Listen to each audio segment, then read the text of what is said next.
কত ধারা মশলা ভিডিও কর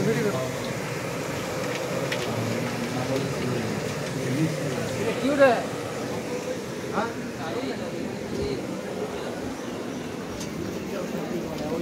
চিনি দাও এখানে চিনি দাও দাও সব ঘুরে আগে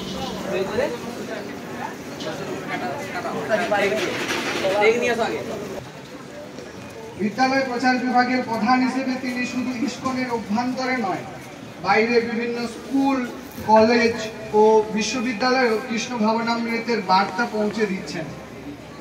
তার বক্তৃতাগুলি যুক্তি ও শাস্ত্র ভিত্তিক হওয়ায় আধুনিক শিক্ষিত যুবকরা সহজেই আকৃষ্ট হন। তিনি বর্তমান যুগের চাহিদা ও ভাষা অনুধাবন করে ভক্তির গভীর